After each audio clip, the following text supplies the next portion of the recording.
All right, so I'm back.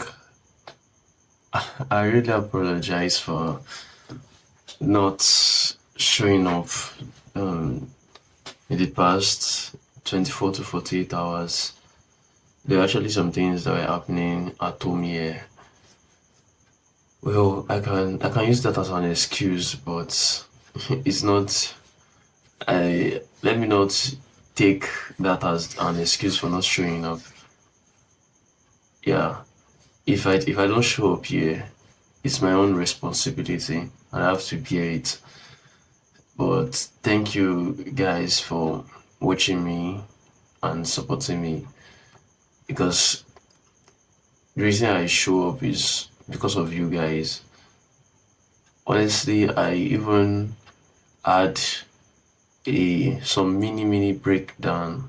Like I became really emotionally weak at some point within between yesterday night, because right now it's midnight.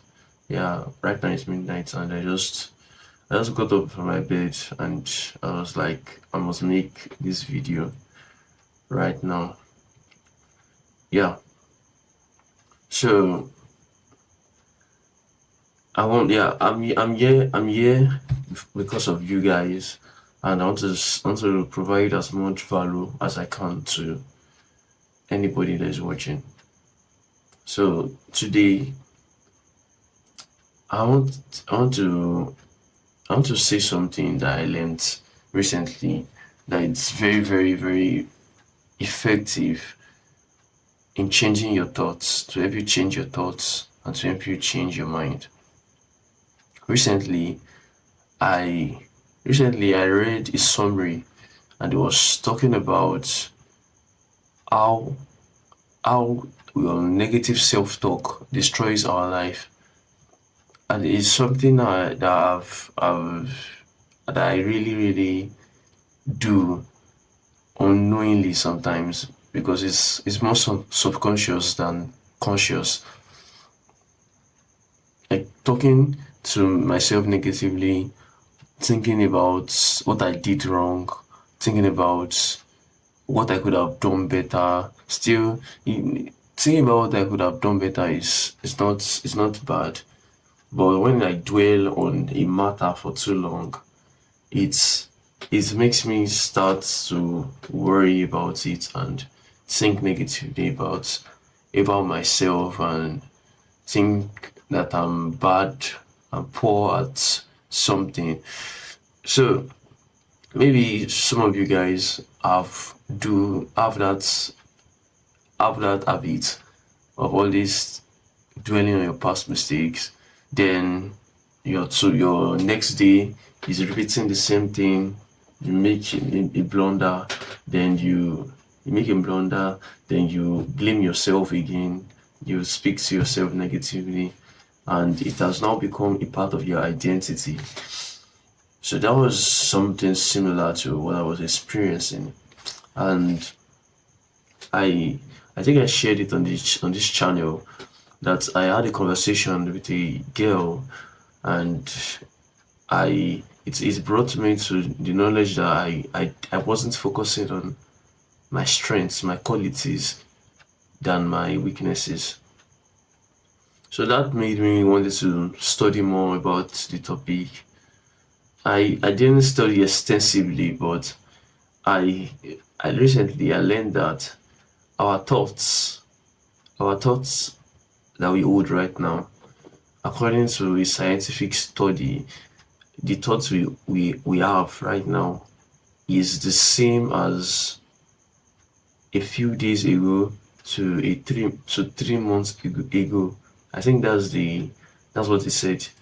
So essentially what he's saying that the thoughts that we have presently right now is the same as just a few days ago and 3 months ago.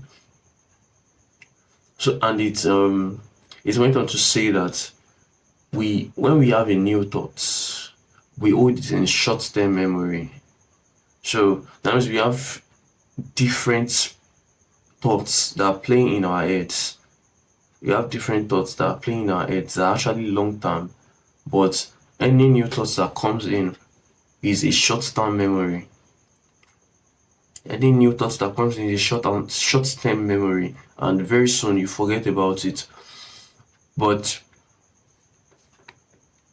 that new thought, if that new thought is enforced, is reinforced every day, daily, every day, that new thought now becomes part of who you are, and it changes how you live. So I don't know if I presented it clearly. I don't.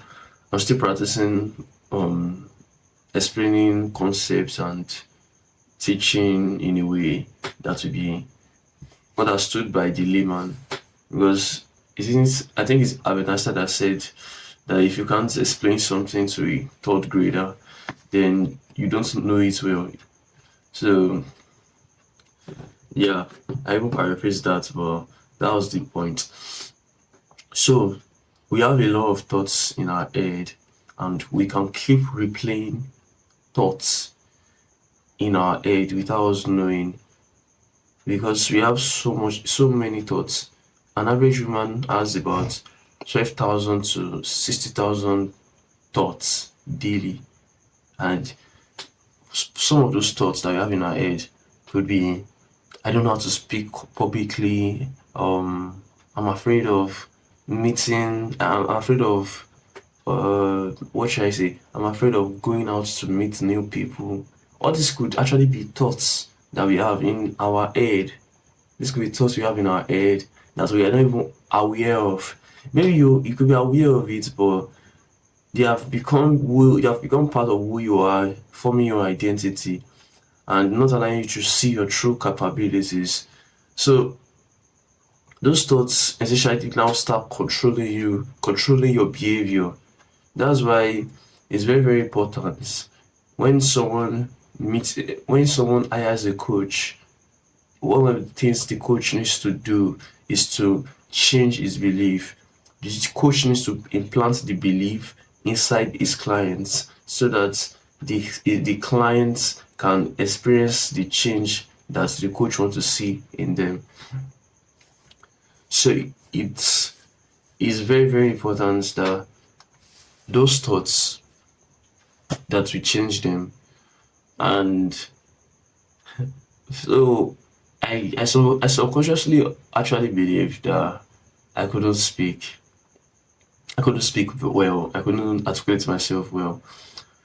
Some of that may be true, but when I actually look back in retrospect in my life, I see times when I actually pulled up and I presented clearly, times when I was little and I was talkative.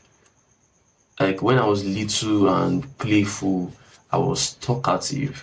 I remember times where I was the noisiest in the room. So when I look back on that, I'm still like bro, you got that dog in you. You've still got it in you.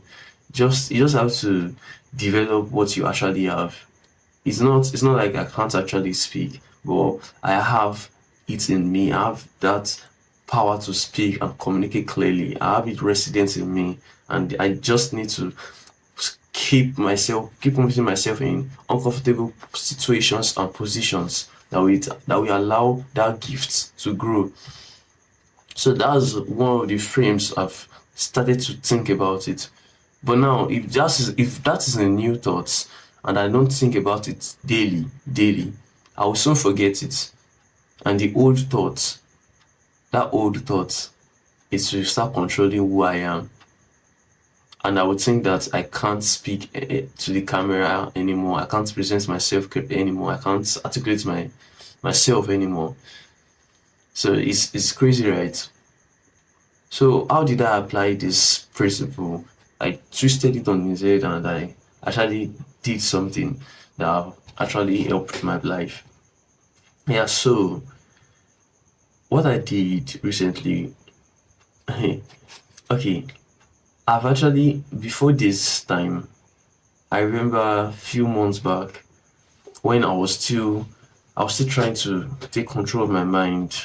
Yeah, yeah, I was trying to take control of my mind because I lost focus over and over and over again. So I did not know what was the right thing to do.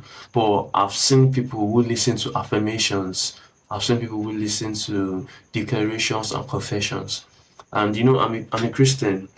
So what I did then was I took my notepad, yeah, my phone's notepad, and I typed out the kind of things that I wanted to be, or they are that I thought I wanted to be, even though I have some of those gifts resident in me without my awareness.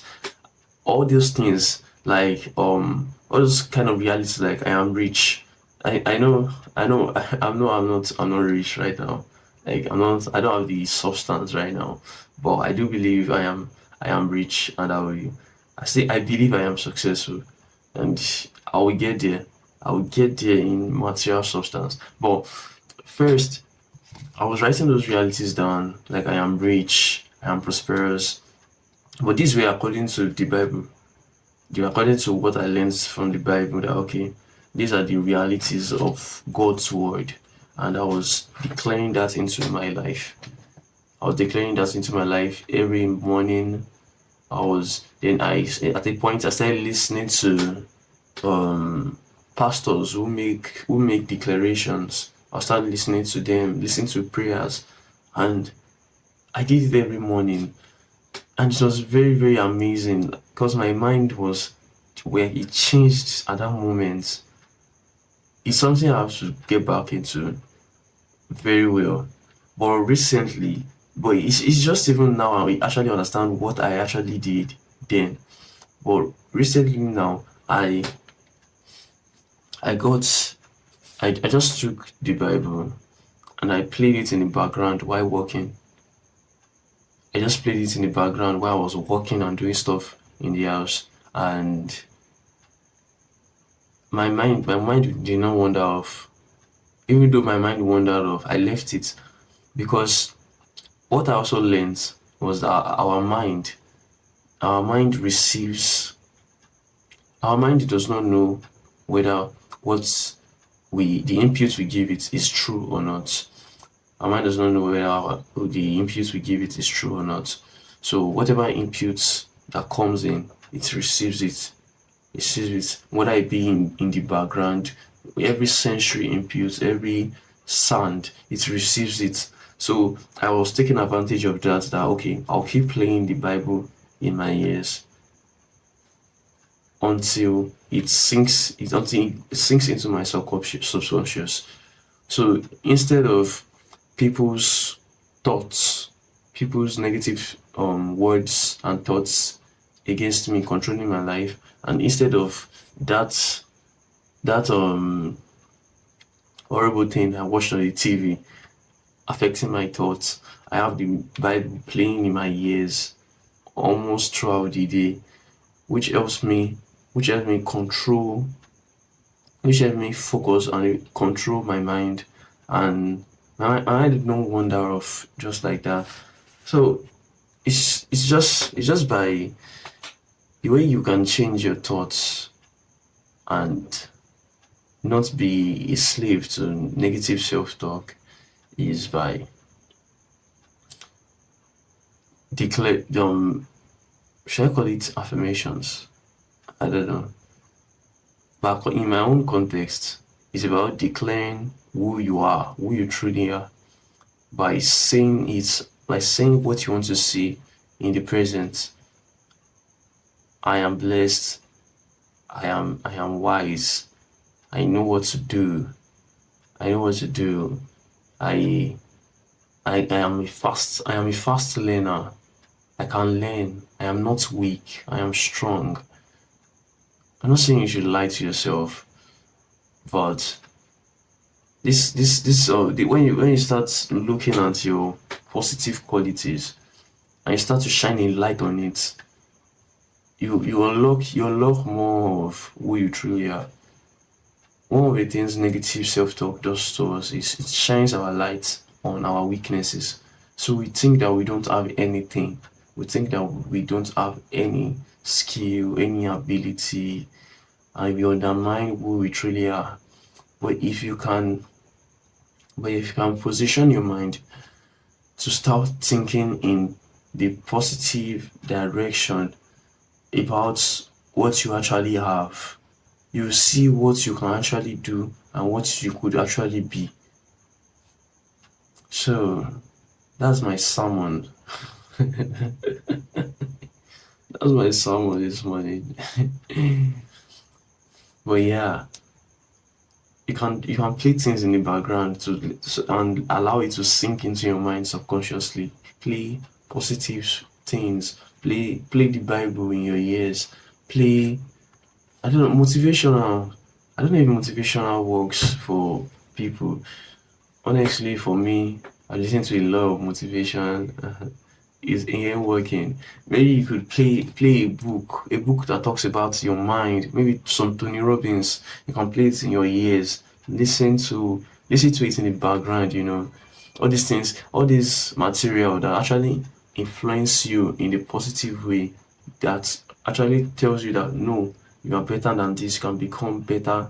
They are not the ones that's not the David Goggins type. I don't hate David Goggins, but I'm just saying, not the David Goggins guy that just says get to work, get to work. No, no, no. Like we are talking about people who actually uplift you, and tell you that you are more than who you are that you have more than who you are settling for. So let's just listen to that material over and over and again. I'll continue to do so. I'll continue to do so. And I've seen that my focus has improved a lot, and I'm able to think more clearly. So I think that's something everyone has to do. Yeah. In short, yeah, I have to close this video now. In short, start speaking words that are empowering to yourself, your future, who you want to see yourself be. Start speaking words that align with that. Yeah. So let me just add this thing. When the thoughts we have in our head, our words actually affirm them and solidifies them the more. So if I have a thought in my head that says, oh, my life is not working, my life is not working, and I say it out that my life is not working, I'm starting to believe that thought. So be careful. You speak words that are empowering, even though it might be painful. I'm not saying you should not talk about whatever is wrong with you. You can speak you can speak about that honestly, but speak more empowering words, especially when you are in positions where you might feel so down bad. So speak empowering words. Start replacing those thoughts with those negative thoughts with positive thoughts. Start listening to material. Okay, my record didn't stop. I'm back. So start listening to material in the background. Start listening to them in the background. Let it play in the background and just leave your mind. Your mind will soak it in as far as you are doing it every day. The the major driver of the change of your mind now is that you keep on doing it every single day, every single day, every single day. Yes, because science has told us that our thoughts, the new thoughts, are stored in our short-term memory, and we don't want the new positive thoughts to be stored in our short-term memory. We want them for the long term. So we want to keep reinforcing it, reinforcing it, and reinforcing it. So that's how we can control our mind. Yeah, maybe I should title this video how to control your mind or something. Alright, see you guys tomorrow. Thank you. I always come to show you to deliver something of value that I learned. Yes, so I'll keep on learning things every day so I can come here to speak to the camera. And that's what I've recently found profitable, right? So that is good for me to learn something. That means I'm growing, and to come and dispense it to other people. That means you grow. So it's a good deal.